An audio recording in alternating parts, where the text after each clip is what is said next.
আচ্ছা, আমরা লাস্ট হচ্ছে হুন্ডের নীতি দিয়ে শেষ করছিলাম। মাঝখানে একটা টপিক হয়তো আমার মিস হয়ে গেছে বা বলছি কিনা খেয়াল নাই, সেটা হচ্ছে কোন একটা অরবিটাল সম্ভব কিনা সেটা খ নাম্বারে আসে বা সম্ভাব্যতা যাচাই করতে বলে। তো অরবিটাল, হ্যাঁ হ্যাঁ হ্যাঁ রেকর্ড করতেছি।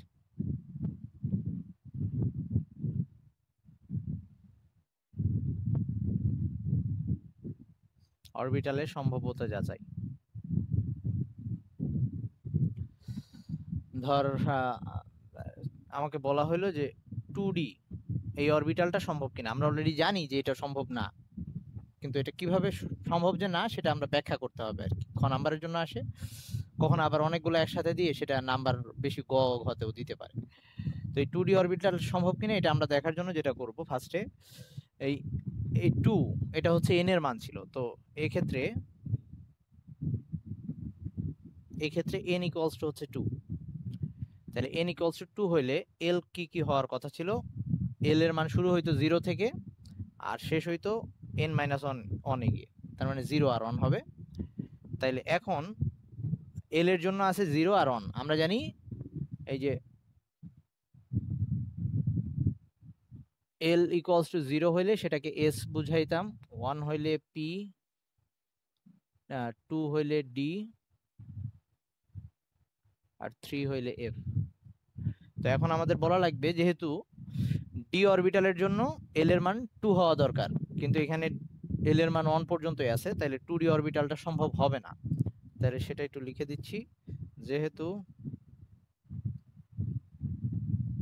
d অরবিটালের জন্য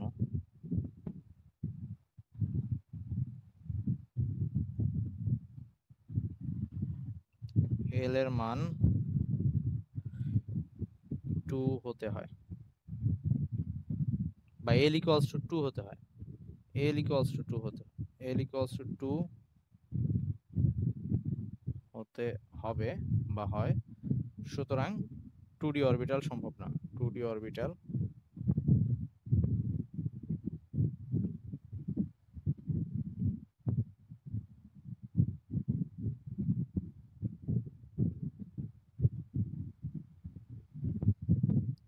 সম্ভব নয়।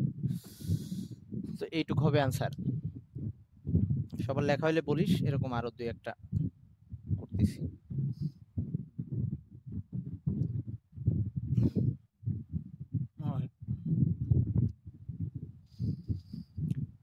ওকে, তাহলে এখন হচ্ছে ধর 2D না বলে এরকম যদি একটা সম্ভব এরকম একটা দেই, যেমন ধর 4s বললো, আচ্ছা, বা 4p বললো, 4p এটা সম্ভব কিনা। তাহলে এই ক্ষেত্রে আমরা n ইকুয়ালস টু লিখবো 4। হ্যাঁ আমরা জানি তো সম্ভব, তো সেটা যেভাবে লিখবো আর কি। তো l এর মান 0 1 0 1 2 3। ওকে, তো এখন লিখবো d অরবিটালের জন্য l equals to L, sorry এখানে হচ্ছে p অরবিটালের জন্য, p অরবিটালের জন্য l ইকুয়ালস টু 1 হতে হয়। তাহলে এই ক্ষেত্রে যেহেতু আমরা l ইকুয়ালস টু 1 পাইছি, তার মানে 4p অরবিটালটা সম্ভব, 4p অরবিটাল সম্ভব। এভাবে আমরা যে কোনো একটা অরবিটালের সম্ভাব্যতা যাচাই করতে পারবো, সেটা হবে কি হবে না।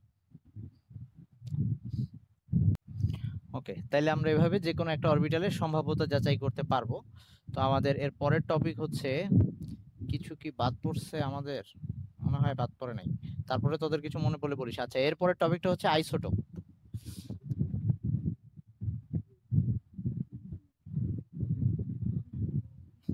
না, কেমন লাগে না।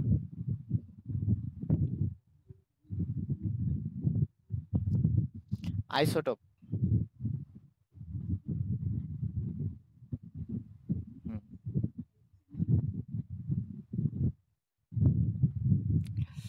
আইসোটোপ, ও হ্যাঁ, ওয়ালাইকুম আসসালাম। আইসোটোপ হচ্ছে আহ, একই পরমাণুর বিভিন্ন ভরের যদি পরমাণু থাকে তখন সেটাকে আমরা, সরি একই মৌলের বিভিন্ন ভরের যদি পরমাণু থাকে তখন সেটাকে আমরা আইসোটোপ বলি। তার মানে এই ক্ষেত্রে আইসো মানে হচ্ছে একই, আর টপ মানে হচ্ছে পজিশন, মানে পর্যায় সারণীতে তাদের পজিশন একই জায়গায় হবে। আর আমরা জানি পর্যায় সারণীতে পজিশনটা ডিপেন্ড করে তার পারমাণবিক সংখ্যার উপরে। তার মানে আহ, একই মৌলের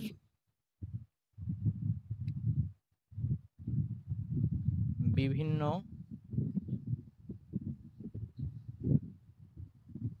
ভরের বা ভিন্ন ভরের পরমাণু সমূহকে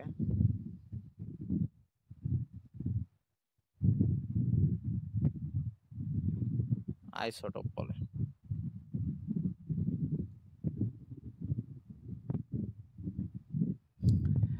তার মানে এক্ষেত্রে এদের প্রোটন সংখ্যা সেম হবে,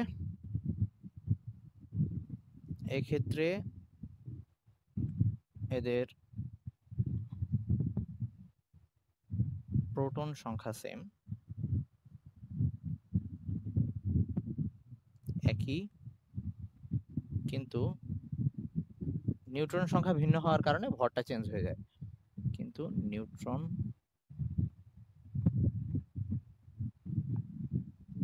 সংখ্যা ভিন্ন।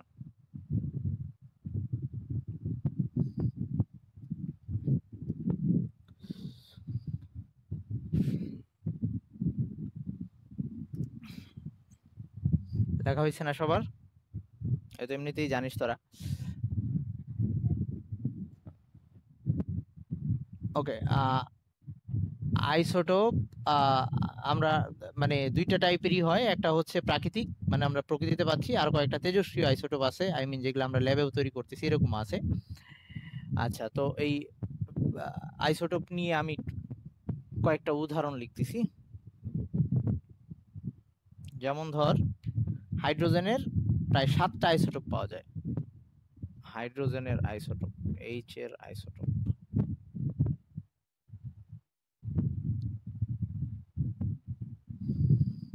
এটার মধ্যে কিছু হচ্ছে প্রাকৃতিক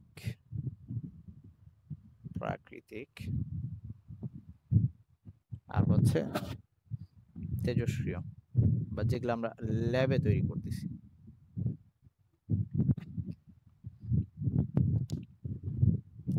তো এগুলার মধ্যে প্রাকৃতিকের মধ্যে 3টা যেটা বেশি কমন, সেটা হচ্ছে একটা হচ্ছে এরকম এইচ,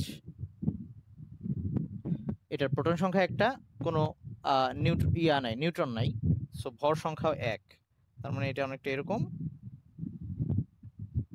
বাইরে একটা ইলেকট্রন আর নিউক্লিয়াসে একটা প্রোটন, কোনো নিউট্রন নাই। সবারই কি এরকম লাগতেছে? কক্সবাজার ফিল হচ্ছে?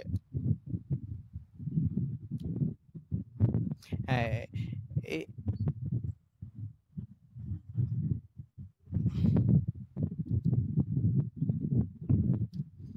এটা কি আমারটা থেকে আসতেছে?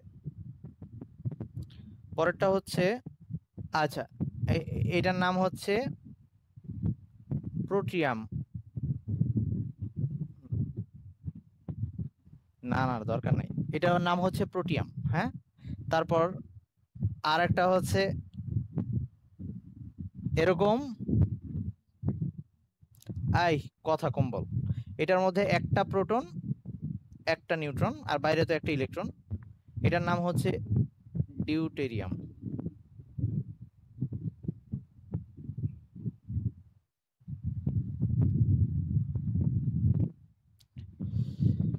ওকে, এটাকে কখনো কখনো এভাবেও দেখায়, এটাকে কখনো কখনো এভাবেও দেখানো যাবে।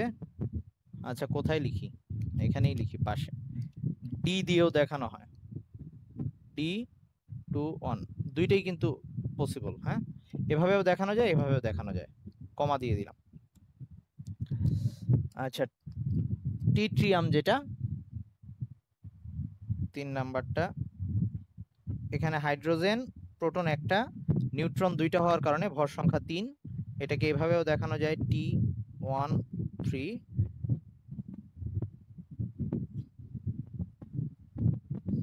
এটার মধ্যে নিউক্লিয়াসে হচ্ছে প্রোটন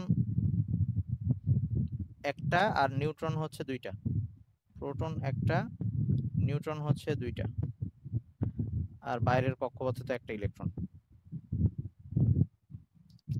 ওকে, এটা হচ্ছে ট্রিটিয়াম।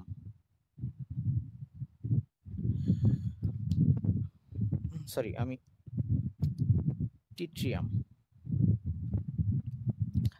আচ্ছা, তো এই যে এই 3টা গেল, প্রোটিয়াম, ডিউটেরিয়াম আর টিট্রিয়াম, এই 3টা আইসোটোপ, সেটা হচ্ছে প্রাকৃতিক, প্রকৃতিতে পাই আমরা।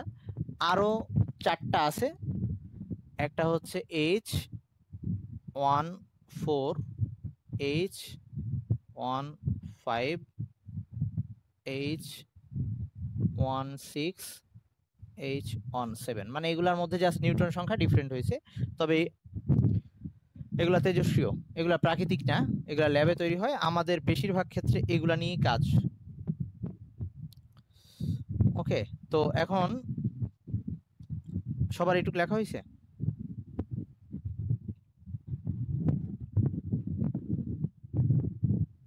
আচ্ছা, প্রবলেম হইলে আর কি করা। আচ্ছা, লেখা যদি হয়, এরকম আরো কিছু আইসোটোপ আছে যেগুলা ধর আমরা বেশি ইউজ করব বা ম্যাথ করতে গিয়ে ওগুলো আসবে। সেটা হচ্ছে কপারের এরকম আছে দুইটা, একটা হচ্ছে কপার 63 আর একটা হচ্ছে কপার 65, আর প্রোটন তো মানে 29টাই। এরকম আরেকটা হচ্ছে ক্লোরিন, ক্লোরিন হচ্ছে একটা 35, আর একটা হচ্ছে ক্লোরিন 37। এরকম আরো অনেক আছে, কিন্তু আমাদের এগুলা বেশি ইউজ হয়, এই কয়টা আমি লিখে দিলাম।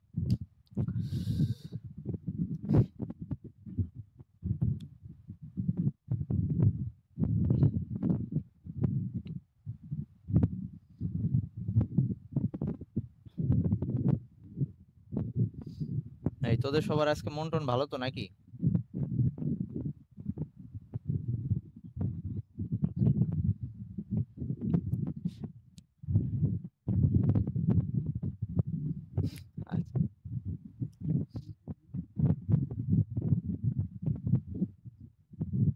আর কালকে তো তুই পড়ে আসিস না, এই জন্য পাস।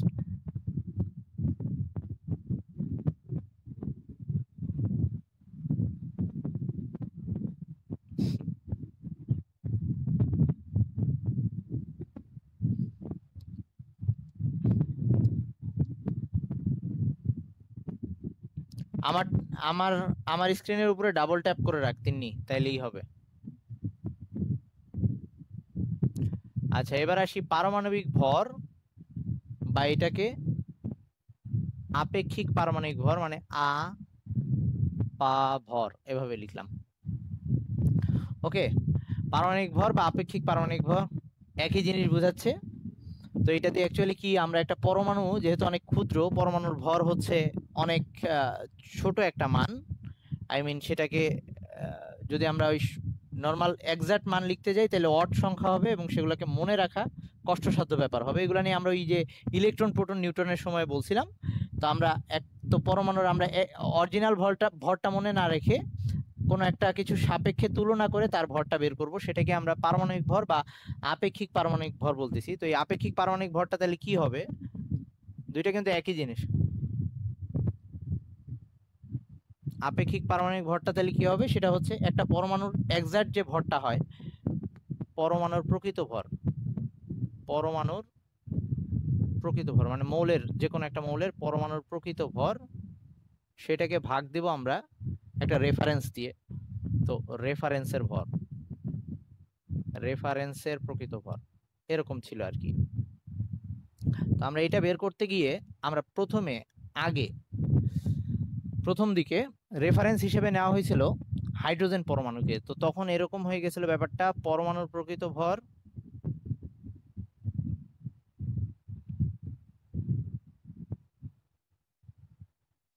আর নিচে হচ্ছে একটা এইচ পরমাণুর ভর, একটা এইচ পরমাণুর প্রকৃত ভর। তার মানে একটা ব্যাপারটা এরকম যে একটা ব্যালেন্সের এক পাশে আমি একটা পরমাণুকে রেখে অন্য পাশে বাটখারা হিসেবে বা ওয়েট হিসেবে আমরা এই হাইড্রোজেন পরমাণুকে দিয়ে ওই হাইড্রোজেন পরমাণুর সাপেক্ষে দেখবো সে কত গুণ ভারী হচ্ছে। তো এরকম একটা ব্যাপার ছিল। কিন্তু হাইড্রোজেন পরমাণু যেহেতু হাইড্রোজেন গ্যাস, তো আমরা গ্যাসকে চাইলেই এরকম ওয়েট হিসেবে চিন্তা করতে পারি না। মানে হাইড্রোজেন গ্যাসের পরমাণুকে নিয়ে আমি আর একটা পরমাণুকে তুলনা করবো, এই জিনিসটা চিন্তা করা একটা অড ম্যাটার। এই জন্য এই হাইড্রোজেন পরমাণুর প্রকৃত ভরটা এইটাকে এমন একটা কিছু দিয়ে রিপ্লেস করা দরকার পড়ছিল, যেটা আমরা বাস্তবে চিন্তা করতে পারবো যে আমি পাল্লায় ওটাকে বসাইতে পারতেছি, এরকম ব্যাপার। তো আমরা যদি হাইড্রোজেন পরমাণুকে, আচ্ছা, তো কার্বন যেটা হচ্ছে কার্বন যেটার কার্বন 12 যেটাকে বলি আমরা, এইটা হাইড্রোজেনের সাপেক্ষে 12 গুণ ভারী। তার মানে আমরা একটা ব্যালেন্সে, এক সাইডে ব্যালেন্সের মধ্যে এক সাইডে যদি আমরা কার্বন পরমাণুকে রাখি, অন্য পাশে 12টা হাইড্রোজেন পরমাণু দিলে ব্যালেন্স হয়ে যাবে। তো এখন আমরা ওই 12টা হাইড্রোজেন পরমাণু, তার মানে এই কার্বন পরমাণু হচ্ছে হাইড্রোজেনের তুলনায় 12 গুণ ভারী, কিন্তু আমরা বলতেছি যে হাইড্রোজেন পরমাণুটাকে পাল্লায় চিন্তা করাটা সম্ভব হচ্ছে না, কারণ গ্যাসকে আমরা এভাবে রাখবো এটা মানে কল্পনা করা যাচ্ছে না। তো আমরা এখন কল্পনাযোগ্য এরকম একটা কিছু নিয়ে আসি। তো আমরা কি ঠিক করলাম, কার্বন যেহেতু সলিড জিনিস, কার্বন যেহেতু সলিড একটা জিনিস, কঠিন পদার্থ, এটাকে চাইলেই আমরা পাল্লায় চিন্তা করতে পারি। তাহলে আমি এইটাকেই রাখবো হাইড্রোজেনের বদলে। ও হাইড্রোজেনের তুলনায় কত গুণ ভারী ছিল? 12 গুণ ভারী। তাহলে আমরা একটা পুরা কার্বন পরমাণু যদি এটা হয়, কার্বন পরমাণু হচ্ছে হাইড্রোজেনের 12 গুণ ভারী। তার মানে এইটাকে আমি যদি 12টা টুকরা করে একটা টুকরা নেই, এই পরমাণুটা যেহেতু সলিড, এটাকে যদি 12টা টুকরা করে একটা টুকরা নেই, তাহলে সেটাই হাইড্রোজেনের রিপ্লেসমেন্ট হিসেবে কাজ করতে পারতেছে। তো আমরা সেটাই করব। আমরা এখানে তাই করছি। এই জায়গায় পরবর্তীতে একটা এইচ পরমাণুর প্রকৃত ভর, সেটাকে আমরা রিপ্লেস করে দিলাম এই জিনিসটা দিয়ে। আচ্ছা, আমি এখানেই লিখে দিই, তোদের খাতায় তো লেখা হয়ে গেছে। এখানে আমরা লিখছি একটা কার্বন 12 আইসোটোপের, মানে এই যে কার্বন 12 আইসোটোপের এই পরমাণুটার কতখানি নিছি? 12টা ভাগ করে 1 ভাগ নিছি, মানে 1/12 অংশ। হ্যাঁ হ্যাঁ, মানে আর কি জাস্ট ওই এইচ এর জায়গায় এটাকে রিপ্লেস করলাম, আমি ডাবল করে লিখলাম না।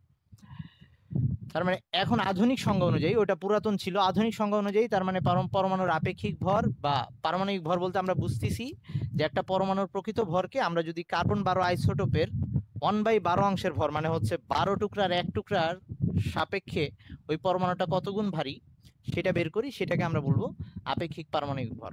তো নর্মালি আপেক্ষিক পারমাণবিক ভরের কোনো একক থাকবে না, কারণ উপরেও ভর নিচেও ভর, কাটাকাটি চলে যাবে। তো আমরা এই যে এই কার্বন 12 আইসোটোপের একটা কার্বন 12 আইসোটোপের 1/12 অংশের ভর, এটা তাহলে কার ভরের সমান? এটা কিন্তু ওই হাইড্রোজেন পরমাণুর ভরের সমান। আর আমরা জানি যে হাইড্রোজেন পরমাণুর ভর হচ্ছে, হাইড্রোজেন পরমাণুর মধ্যে যেহেতু একটা প্রোটন থাকে, তো হাইড্রোজেনের পরমাণুর ভরটা অনেকটা প্রোটনের ভরের সমানই ছিল, এবং সেটা ছিল, তার মানে এই জায়গায় আমি এখন এই জিনিসটাকে রিপ্লেস করে দিচ্ছি। আমি আবার পরের লাইন এইখানেই লিখবো, তোদের এটা লেখা হয়ে গেছে না? আচ্ছা, তো আমি এই জায়গায় এটার ভরের মানটা লিখে দিচ্ছি। এটার ভরের মানটা হচ্ছে এত, যে 1.66 ইন্টু 10⁻⁻24 গ্রাম। তার মানে এইটা, এই অ্যামাউন্টটা কোন একটা পরমাণুর প্রকৃত ভরকে আমি এটা দিয়ে ভাগ দিলেই আমি তার আপেক্ষিক ভর পেয়ে যাচ্ছি। তো এখন এইটাকে আরেকটু সোজা করে আমরা এই জিনিসটার একটা নাম দিছি, এই জিনিসটার একটা নাম দিছি, সেটা হচ্ছে এই সংখ্যাটার একটা নাম দিছি পরমাণুর প্রকৃত ভর। পরমাণুর প্রকৃত ভর।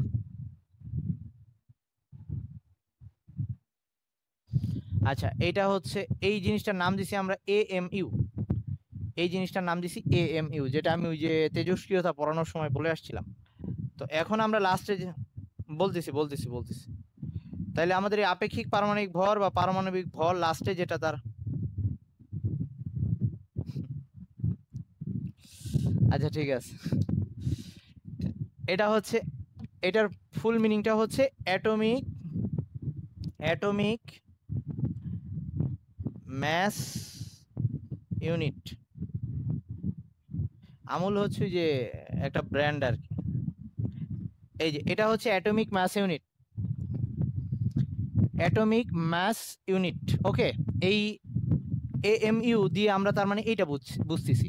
তার মানে এখন আমাদের আরো সোজা হয়ে গেল যে পরমাণুর প্রকৃত ভরকে আমরা 1 AMU দিয়ে ভাগ করলে আমরা পারমাণবিক ভর পেয়ে যাব। তো এই সূত্রটাকে আমরা ইউজ করব যখন অঙ্ক করতে যাব। তাহলে আমরা একটু, আচ্ছা নিচেরটা লেখ, উপরের গুলা মুছতেছি।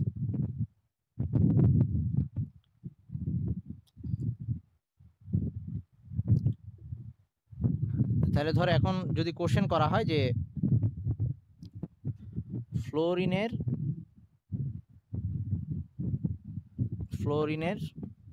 একটা পরমাণুর ভর কত, এটা আস্ক করা হলো। একটি পরমাণুর ভর কত? আচ্ছা, পরমাণুর ভর কত বলুক বা প্রকৃত ভর বলুক, ওই যে এটাই বুঝাবে। হ্যাঁ, পরমাণুর ভর কত। আর আপেক্ষিক পারমাণবিক ভর বললে তখন এই যে এটা বুঝাবে, কিন্তু যদি শুধু ভর বলে বা প্রকৃত ভর বলে তখন এটাই।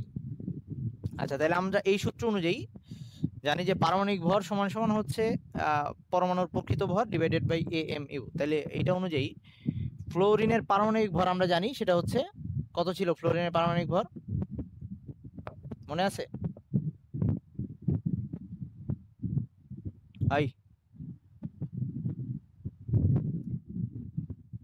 আরে হিসাব করা লাগবে কেন, তুই ইয়া বল, মানে ফ্লোরিনের পারমাণবিক ভরটা বল।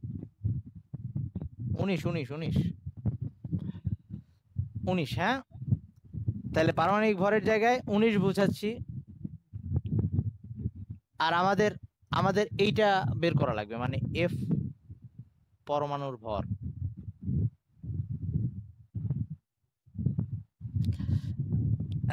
আর নিচে হচ্ছে তার মানে জাস্ট এটা আসতেছে যে F পরমাণুর ভরটা আসতেছে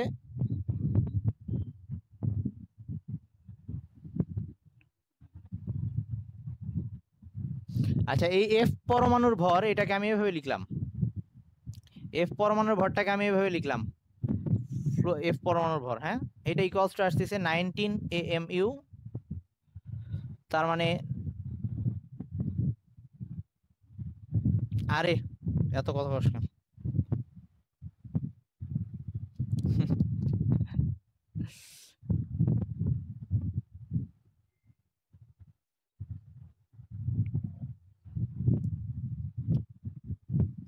আচ্ছা, গ্রুপে দিয়ে দিব না, গ্রুপে দিয়ে দিব না আমি।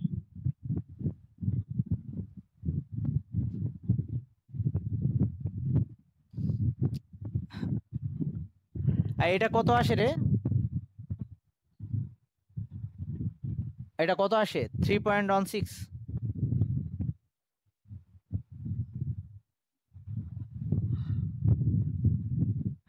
এটা আসে বোধহয়, দেখ তো, এটাই আসছে না?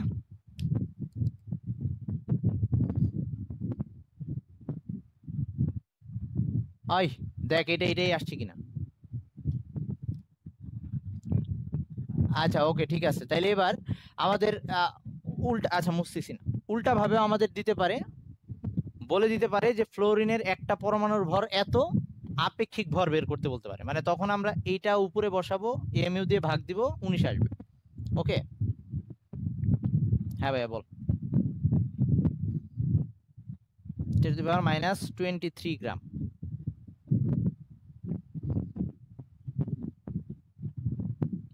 -23 গ্রাম। ওকে, আচ্ছা, এইটুক হইলে আমি এটা উল্টা ভাবে আসতে পারে, ওটা আর করাইলাম না, মানে জাস্ট তখন এইটা বের করতে বলবে, এইটা দেওয়া থাকবে। তাহলে সহজ কথায় কোনো একটা পরমাণুর আমাদের যদি বলে যে তা একটা পরমাণুর প্রকৃত ভর কত হবে, আমরা জাস্ট তার আণবিক ভরটা, এই সরি পারমাণবিক ভরটার সাথে এমইউ গুণ দিয়ে দিব, হয়ে যাচ্ছে। মানে যদি হাইড্রোজেনেরটা বের করতে চাই, হাইড্রোজেনের পারমাণবিক ভরের সাথে এমইউ গুণ দিয়ে দিব, হিলিয়ামেরটা বের করতে চাইলে হিলিয়ামের পারমাণবিক ভরের সাথে এমইউ গুণ দিয়ে দিব, এভাবে। আচ্ছা, এই তাহলে আমি মুছলাম এটা, আমরা পরেরটাই চলে যাচ্ছি। পরেরটা হচ্ছে ধর এখন কিছু কিছু পরমাণুর আবার দেখলাম আমরা যে আইসোটোপ পাওয়া যায়, তাহলে তখন আমরা পরমাণুর আপেক্ষিক ভর তো দুইটা টাইপের আসবে, কারণ যেহেতু তার পরমাণুর প্রকৃত ভরটা ডিফারেন্ট হবে, দুইটা বা তিনটা টাইপের এরকম আসতে পারে, মানে অনেকগুলা ভরের পরমাণু আছে। তো ওই ক্ষেত্রে আমরা ম্যাথ করার সময় বা বিভিন্ন হিসাবের ক্ষেত্রে কোন ভরটাকে নিব, যেমন ধর ক্লোরিনেরটাই যেটা কমন, যে ক্লোরিনের আমরা 35ও পাই, সেটা হচ্ছে 17, এটাও পাই, আবার ক্লোরিনের এটাও পাচ্ছি 37, এটাও পাচ্ছি।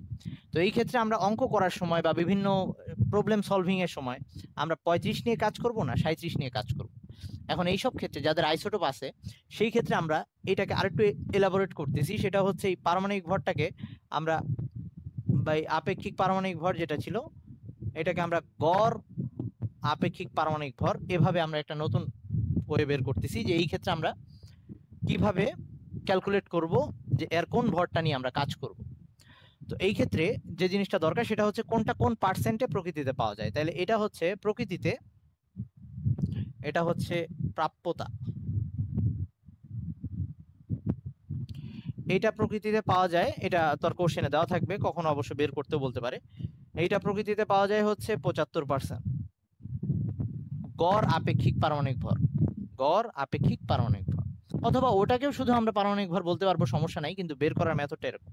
তো এইটা প্রকৃতিতে 75% পাওয়া যায়, মানে প্রকৃতিতে যত ক্লোরিন পাওয়া যায় বেশিরভাগ ক্লোরিনের ভর থাকে হচ্ছে 35, ভর সংখ্যা হচ্ছে 35, আর এটা হচ্ছে প্রকৃতিতে 25% পাওয়া যায়। এরকম বিভিন্ন পার্সেন্টে পাওয়া যাইতে পারে, সেগুলো উল্লেখ করে দেওয়া থাকবে। তা আমি এখন কি করব, আমি কি ম্যাথ করার সময় 35 নিয়ে কাজ করব না 37 নিয়ে কাজ করব, বা কিভাবে আমি এর ভরটা নিব। তো এই ক্ষেত্রে যেটা করা হয়েছে, আমরা এই ক্ষেত্রে যখন গড় আপেক্ষিক পারমাণবিক ভর নিব, গড় আপেক্ষিক পারমাণবিক ভর এই ক্লোরিনের সিএল এর, এটার ক্ষেত্রে কি করব, আমরা যার যে পরিমাণ পাওয়া যাচ্ছে, ধর এই ক্লোরিনটার ভর কত 35, আমরা এই 35 কতখানি পাওয়া যায় 75%, তো 35 এর আমরা 75% নিব, প্লাস এই 37 এটার পাওয়া যায় 25%, তাইলে আমরা এই 37 এরও 25% নিব, তারপরে যে ভর আসবে। তাহলে দেখি আমাদের কত আসে, 35 ইন্টু 75/100 প্লাস 37 ইন্টু 25/100, তাহলে আসতেছে টোটাল মেবি 35.5 আসবে, 35.5। হ্যাঁ হ্যাঁ, মুছি নাই।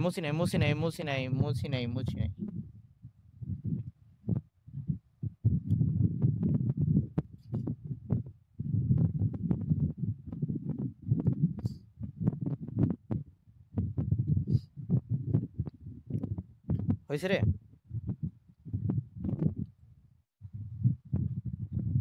আচ্ছা, এখন এটা উল্টা ভাবেও দিতে পারে। আমাদের কি বললো, আমাদের দেওয়া ছিল কত পার্সেন্টে পাওয়া যায় তার আপেক্ষিক পারমাণবিক ভর বা গড় আপেক্ষিক পারমাণবিক ভর, সেটা বের করতে বললো। উল্টা ভাবে বলা থাকতে পারে, আমাদের আপেক্ষিক পারমাণবিক ভরটা দেওয়া থাকতে পারে, কত পার্সেন্টে পাওয়া যাচ্ছে সেটা বের করতে বললো। তাহলে এরকম একটা উদাহরণ ধর বলে দিল যে কপার, আচ্ছা মৌসি নেই, কপার 63 একটা, আর কপার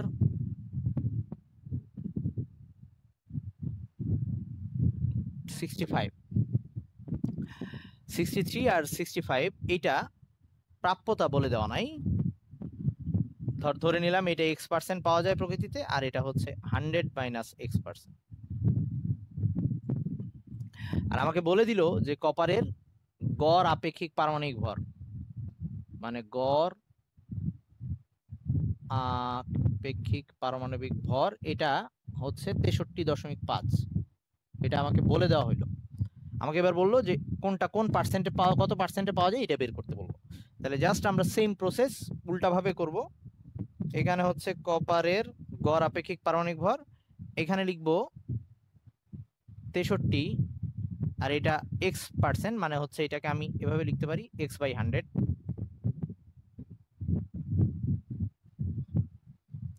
আর ওইটা হচ্ছে 65 ইন্টু 100 মাইনাস x/100, এরকম, মানে পার্সেন্ট একটু আগে যা লিখছিলাম। আর এই সাইডে হচ্ছে 63.5, তাহলে এরকম আসতেছে, এইটা 6.63x প্লাস ওটা হচ্ছে 0.65 100 মাইনাস এক্স, এরকম আসতেছে। এই সমীকরণটা সলভ করলে এক্স এর মান আসবে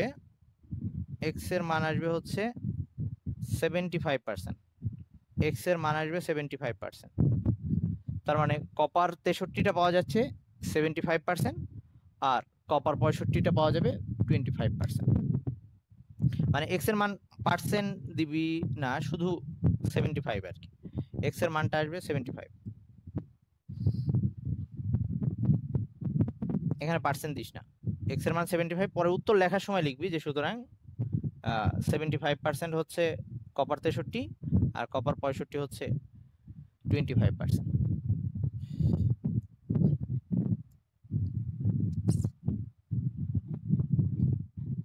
আরে কোশ্চেন তো লিখলামই যে দুইটা আইসোটোপ কপারের গড় আপেক্ষিক পারমাণবিক ভর এত, প্রাপ্যতা কত, কোনটা কত পার্সেন্টে পাওয়া যায়। তো তুই ফার্স্টে ধরে নিবি, ধরি কপার 63.5 এটা পাওয়া যায় x%, সুতরাং ওটা পাওয়া যায়, বা আমি যেভাবে লিখছি এভাবে লিখলেও হবে।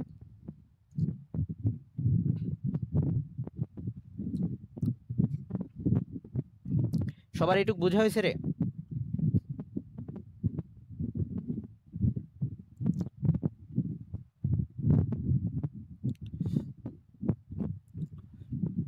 সবার তোলা হয়েছে এইটুক?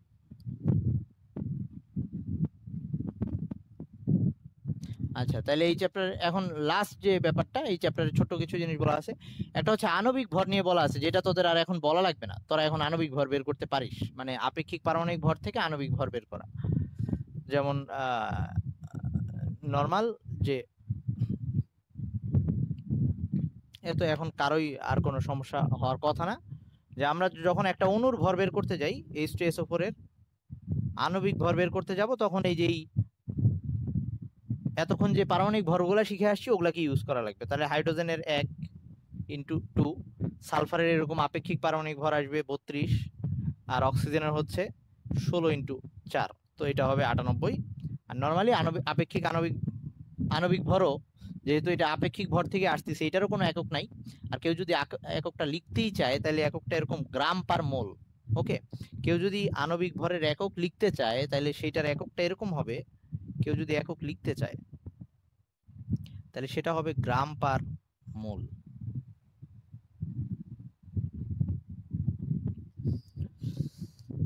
আর না লিখলে নাই, সমস্যা নাই। আচ্ছা, এবার আসি লাস্ট, সেটা হচ্ছে, হ্যাঁ তার সমস্যা নেই, শেষ হয়ে যাবে। আমাদের আইসোটোপের কিছু ব্যবহার দেওয়া আছে, তা আমি এগুলা জাস্ট বলে যাই, তোরা নিজেরাই পড়ে নিতে পারবি, একটু যদি নোট করে নিস। আচ্ছা আচ্ছা আচ্ছা আচ্ছা আচ্ছা।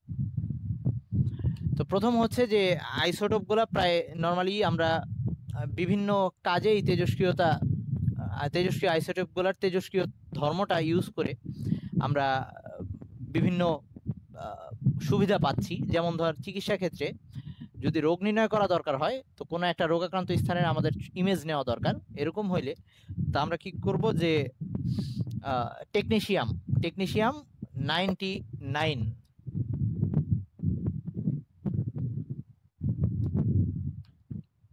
আইসোটোপের ব্যবহার, তেজস্ক্রিয় মেনলি আইসোটোপের ব্যবহার, টেকনিশিয়াম TC99। এই টেকনিশিয়ামটা কি কাজ করে, ধর কোনো একটা বডির কোনো একটা পার্ট যদি রোগাক্রান্ত, আমি চিন্তা করি যে ওটা রোগাক্রান্ত হয়েছে, ওই জায়গায় ইমেজ নেওয়া যদি দরকার হয়, তাহলে ইনজেকশনের মাধ্যমে ওখানে ওইটা পুশ করলে ও ওখানে গিয়ে, যেহেতু এরা তেজস্ক্রিয়, গামা রশ্মি বিকিরণ করা শুরু করবে। তো গামা রশ্মি ডিটেক্ট করতে পারে, এরকম ক্যামেরা ইউজ করে আমরা ওই জায়গাটার ছবি নিতে পারবো এবং ওইটার অবস্থাটা বুঝতে পারবো। আর একই সাথে গামা রশ্মি কিন্তু আমাদের বডির জন্য, যে কোনো তেজস্ক্রিয় রশ্মি আমাদের বডির জন্য ক্ষতিকর, কিন্তু এইটা 6 ঘন্টার মধ্যে এটা শেষ হয়ে যাবে। সো আমার বডিতে খুব ক্ষতি হবে না এরকম না, কিন্তু খুব বেশি দীর্ঘস্থায়ী ইফেক্ট পড়বে না। ওকে, সো এটা তুলনামূলক সেফ। আচ্ছা, এরপর আমরা কিছু ক্ষেত্রে আবার, যেমন ধর এটা গেল রোগ নির্ণয়ে, রোগ নিরাময়ে, এরকম যেমন আয়োডিন 131, এইটা আমরা থাইরয়েডের যদি ক্যান্সার হয়, সেই ক্যান্সার কোষটাকে নষ্ট করার জন্য গামা রশ্মি ইউজ করি, বিটা রশ্মি ইউজ করি। সেই বিটা রশ্মিটা এই আয়োডিন 131 থেকে নির্গত হয়। তো এইটা যার এরকম থাইরয়েডের ক্যান্সার যদি হয়, তাহলে তাকেই আয়োডিন সমৃদ্ধ একটা দ্রবণ মিক্স করে, সেই দ্রবণটাকে সে যদি পান করে, তাহলে ওই থাইরয়েডে গিয়ে সেটা ওখানে বিটা রশ্মি নির্গমন শুরু করবে এবং আস্তে আস্তে ক্যান্সার কোষগুলো ধ্বংস হবে। এরকম একইভাবে ইরিডিয়ামের আইসোটোপও ইউজ করা হয়। সেটা ব্রেন ক্যান্সারের জন্য ইউজ করা হয়। এরকম কোবাল্ট 60 সেটা ইউজ করা হয় টিউমারের বা ক্যান্সার কোষ ধ্বংস করার জন্য। আরেকটা আছে হচ্ছে লিউকোমিয়া, রক্তের লিউকোমিয়া রোগের চিকিৎসায়, মানে কোবাল্ট অনেক দামি টাইপস বলতে ধাতুগুলা নরমালি যেগুলা এই তোর ডি ব্লক মৌলের মধ্যে অ্যাভেলেবেল সবচেয়ে বেশি হচ্ছে আয়রনটা সবচেয়ে বেশি পাওয়া যায়, কিন্তু যেগুলো একটু মাটিতে বা ওই যে মাটি তোরা কোনটায় পড়ছিলি, ওই যে খনিজ পদার্থের মধ্যেই তো পড়ছিস যে মাটির মধ্যে পাওয়া বিভিন্ন ধাতুর পরিমাণগুলোর মধ্যে একটা চার্ট দেওয়া ছিল ওরকম। তো যে কোনো ধাতুই যেটা যেটা কম পরিমাণে পাওয়া যায় সেটার দাম একটু বেশি থাকে, সেই সেন্সে কোবাল্টের দাম বেশি। ওকে, আচ্ছা এখন আয় তো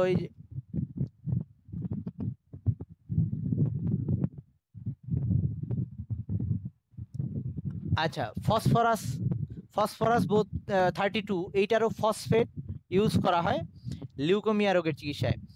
আচ্ছা এবার এরকম তোর জমিতে কি পরিমাণ সার দেওয়া দরকার বা উদ্ভিদের বডিতে ঠিকঠাক মতো সে নাইট্রোজেন ফসফরাস পাচ্ছে কিনা এটা জানার জন্য আমরা এই নাইট্রোজেন বা ফসফরাস এটার উপস্থিতি জানার জন্য আমরা এই তেজস্ক্রিয় আইসোটোপগুলো ইউজ করি। এই ক্ষেত্রে আমরা উদ্ভিদের বডিতে এই নাইট্রোজেন বা ফসফরাস যেগুলো তেজস্ক্রিয় আকারে যদি পাঠাই দিই, তাহলে উদ্ভিদ যখন এগুলা তার বডিতে শোষণ করবে মূলরোমের মাধ্যমে, তখন এগুলা গিয়ে তার বডির ভিতরে তেজস্ক্রিয় রশ্মি বিকিরণ করবে। তো ওটাকে কাউন্ট করার জন্য একটা কাউন্টার বা একটা যন্ত্র ইউজ করা হয়, সেটার নাম হচ্ছে গাইগার মুলার কাউন্টার, দুইজন বিজ্ঞানীর নাম। ওকে, ওই কি লিখলো, আচ্ছা তো ওই গাইগার মুলার,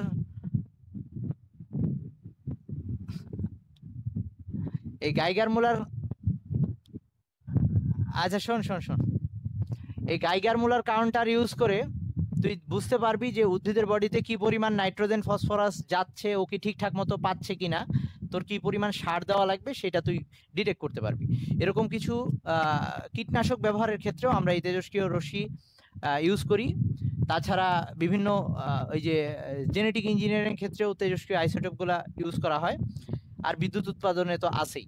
এই আমাদের টোটাল আইসোটোপ নিয়ে কথাবার্তা। আর লাস্টে এই তেজস্ক্রিয় আইসোটোপগুলোর যে ক্ষতিকর দিক সেগুলো নিয়ে একটু বলা হয়েছে, ওগুলা রিডিং করবি।